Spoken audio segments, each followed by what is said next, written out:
오늘 주시는 하나님 말씀은 요엘서 3장 4절에서 6절 말씀, 요엘서를 마무리하고 다음 성소로 넘어가도록 하겠습니다. 함께 읽겠습니다. 시작. 두로와 시돈과 블레셋 사방아, 너희가 나와 무슨 상관이 있느냐? 너희가 내게 보복하겠느냐? 만일 내게 보복하면 너희가 보복하는 것을 내가 신속히 너희 머리에 돌리리니 곧 너희가 내 은과 금을 빼앗고 나의 진귀한 보물을 너희 신전으로 가져갔으며 또 유다 자손과 예루살렘 자손들을 헬라 족속에게 팔아서 그들의 영토에서 멀리 떠나게 하였음이니라. 아멘. 네, 우리 요엘서 1장부터 우리가 좀 기억을 잠시 해보면 1장에서는 메뚜기 재앙이 언급되었었고 또 2장에서는 메뚜기 재앙과 함께 또 앞으로 임할 이스라엘 백성들을 향한 심판에 대해서 언급이 되었었습니다. 그러나 이스라엘이 회개하고 주님 앞으로 삶을 돌이키면 하나님께서는 그 자비하심으로 말미암아 이스라엘 백성들을 용서하실 것이고 또 그들은 그뿐만이 아니라 장차 성령으로 충만케 하시겠다라고 말씀하고 약속하시죠. 우리 어제 말씀을 통해서도 청년들은 이상을 볼 것이고 자녀들은 예언을 할 것이고 이런 말씀들을 통해서 하나님께서 부어주실 성령의 충만함이 생기면 그저 오늘을 살아가는 오늘의 백성이 아니라 내일을 바라보는 오늘의 백성으로 살아가야 한다라고 제가 어제도 말씀을 드렸습니다. 그 말씀의 내용들이 다 하나님께서 우리에게 성령의 충만케 하심을 약속하신 장면이었죠. 그리고 이어지는 이 3장은 이스라엘 나라의 회복과 이방 나라를 향한 하나님의 심판에 대해서, 심판과 경고에 대해서 말씀하고 있습니다. 하나님께서는 이스라엘의 적국들을 심판하실 것입니다. 하나님은 보응하시는 하나님이시죠. 이스라엘은 선택받은 하나님의 복된 자녀들입니다. 하나님의 보호하심을 받고 살아가는 백성들입니다. 이 하나님께서는 주변 국가들을 통해서 이스라엘을 위협하실 때도 있었지만 제가 요엘서를 시작하면서도 말씀드렸던 것처럼 주변 국가들을 통해서 군사적으로 이스라엘을 압제하고 위협하고 하는 이 모든 일련의 모습들은 이스라엘의 회개와 회복을 위한 하나님의 경고였다.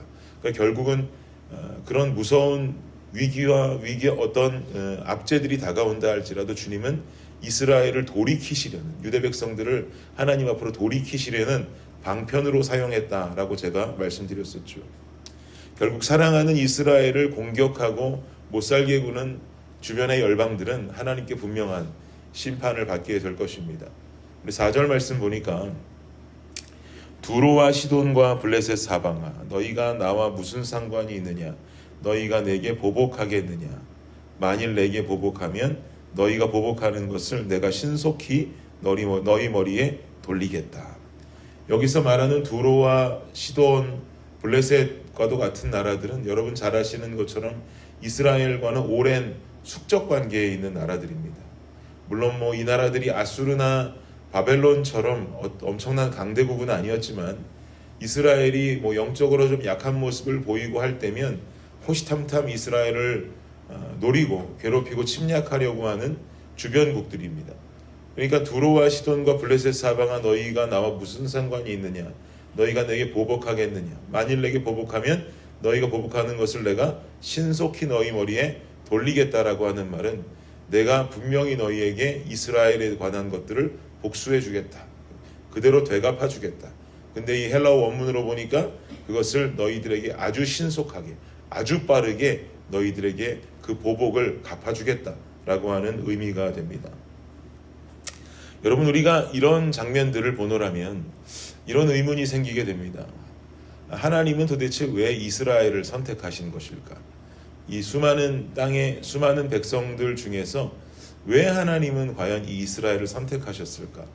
생각해보면 지중해 옆에 아주 작은 나라일 뿐이고 그 땅덩어리도 별로 크지 않은 그 나라일진데 아래로는 애굽이 있고 또 주변은 오늘 말씀이 말하는 것처럼 두로, 시돈, 블레셋, 그리고 아수르, 바벨론, 우리 나중에 나오는 페르시아, 헬라까지도 그런 강한 국가들 영토 땅 그 사이에서 낑겨 있는 아주 작은 나라 아닙니까?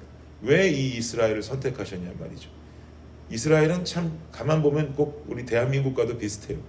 땅덩어리 크기 작은 것도 비슷하고 주변의 열강들 사이에 끼어 있는 것도 참 비슷하고 그리고 나라의 주권을 가지고 살지 못했던 기간들이 있었던 것도 참 비슷하고 말이죠. 왜 하나님은 이런 작은 나라, 강대국들, 열강 사이에 끼어 있는 이 작은 나라 이스라엘을 선택하셨을까요? 그 이유는 바로 절대로 자신들의 힘으로는 주변 국가를 이길 수 없는 연약한 국가였기 때문입니다.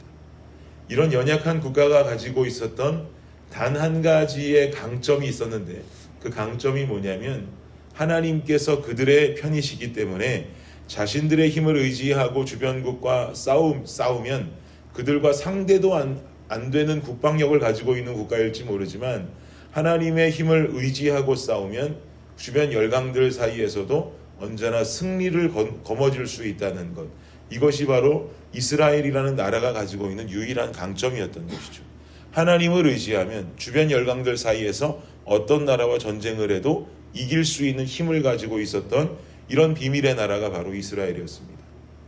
그런데 하나님께서 만약에 강대국을 선택하셨다면, 강한 자들을 선택하셨고 이스라엘이라는 나라를 그냥 엄청나게 크게 확장시키셨다고 한다면 이들은 전쟁의 승리에도 하나님을 찬양하지 않을 것입니다. 자기들이 힘이 있어서 강한 나라이기에 전쟁에 이겼다고 자만할 것이겠죠. 실제로 이스라엘의 역사를 지켜보아도 하나님의 도우심으로 승리한 그 전쟁들을 자신의 업적으로 생각했던 사울 왕과도 같은 사람들을 보면 이것은 당연한 결론이었겠다라는 생각이 들게 됩니다.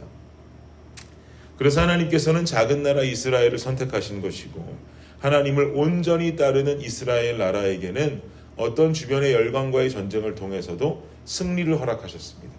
그러니까 우리가 다윗과 골리앗의 싸움을 본다 할지라도 그냥 이것을 다윗과 골리앗의 싸움이 아니라 다윗이 이스라엘 나라와도 같은 모습이고 그 골리앗이 블레셋과도 같은 나라의 모습이다라고 우리는 이렇게 생각해 볼 수가 있는 것이죠. 그 작은 다윗, 그 작은 이스라엘이 하나님을 의지하면 큰 골리앗, 큰 블레셋도 이길 수 있는 어떤 모습을 가지고 있었다라는 것입니다. 그래서 다윗도 솔로몬도 전쟁에 승리하는 왕들로 하나님을 잘 믿으면서 그 이름을 날렸던 것 아니겠습니까? 물론 비록 솔로몬은 그 말년에 여러 가지 실수를 범하기는 했지만 그 전성기 때는 하나님께서 축복하셨고 함께 하셨던 왕들이 분명합니다. 하나님을 잘 믿고 잘 따르는 왕은 하나님께서 전쟁에 개입하시고 큰 승리를 얻게 하셨고 당시 왕의 크고 작음은 전쟁의 승패에 달려 있었기 때문에 사람들로 하여금 존경을 받을 수 있는 이유가 되게 하셨습니다. 결국은 싸움 잘하는 왕, 전쟁에 능한 왕이 당시 백성들에게는 진짜 왕이다라고 칭송을 받을 수 있었다는 것이죠. 이런 문화적인 부분만 생각해 보아도 왜 사무엘이 다윗을 기름 부으러 갔을 때 이새의 아들들을 보면서 엘리압을 보고 네가 왕이 될 상이구나라고 생각했는지 우리는 알 수 있는 거죠. 전쟁에 능한, 기골이 장대하고 그리고 얼굴도 외모도 출중한 사람, 이런 사람들이 전쟁에도 능하고 싸움도 잘할 것처럼 보일 때 왕으로 선택할 만한 마음이 들게 된 것입니다. 하나님은 연약한 자와 함께 하셔서 연약한 자가 큰 승리를 거두게 만드시는 것이 하나님의 주특기입니다. 그런데 인간은 알고 보면 모두가 연약한 존재들이라는 것이죠. 전능하신 하나님 앞에 자신 있게 도전장을 내밀 수 있는 피조물들은 아무도 없습니다. 우리 모두는 다 연약합니다. 그래서 우리는 늘 하나님을 의지해야 됩니다. 왜냐하면 연약한 우리 인간들, 연약한 자들을 일으키시는 특기가 하나님의 주특기라고 말씀드렸기 때문이죠. 우리는 주님을 붙들어야 합니다.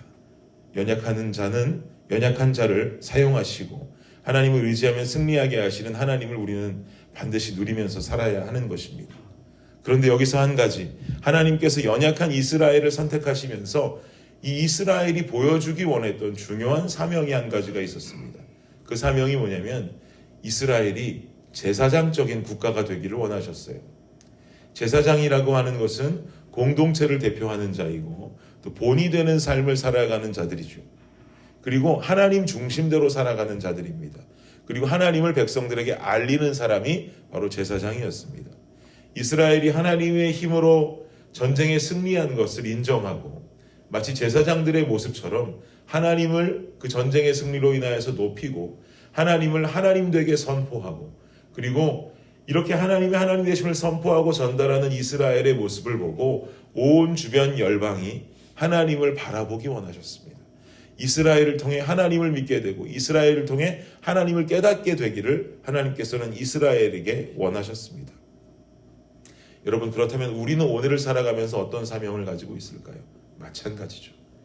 연약한 우리가 하나님을 온전히 의지함으로 말미암아 우리 인생 속에 승리를 거두게 되고 뭔가 간증거리가 생기게 된다면 우리는 그것을 가지고 우리의 자만함을 내세울 것이 아니라 하나님의 하나님 되심, 하나님의 전능하심을 나타내고 전달할 수 있는 사람들의 삶을 살아내야 하는 것입니다.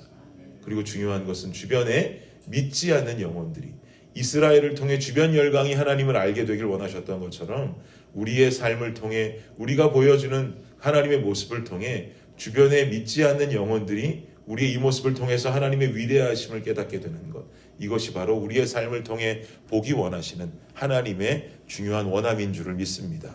그러니 주님을 전적으로 신뢰하십시오. 주님을 전적으로 의지하십시오. 그로 말미암아서 나타나는 하나님의 일하심을 세상과 주변과 열방으로 나타낼 수 있기를 원합니다.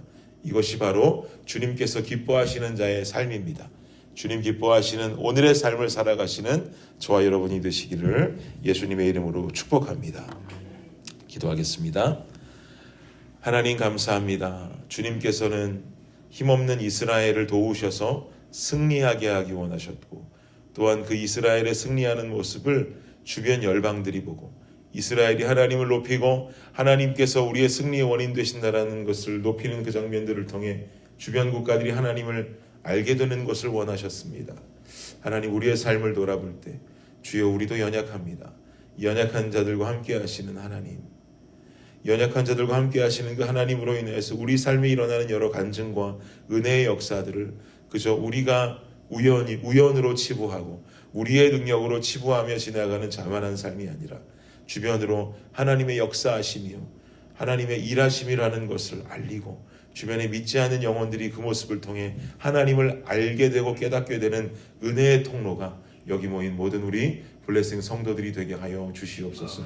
또한 이 말씀을 온라인으로 듣고 있는 모든 성도들 또한 이 모습 그대로 이 결단 그대로 살아가며 나를 통해 예수를 보고 예수를 보며 예수를 믿는 그런 귀한 은혜의 역사의 주인공들 되게 하여 주시옵소서. 감사합니다. 이 모든 말씀 예수님의 이름으로 기도드립니다. 아멘.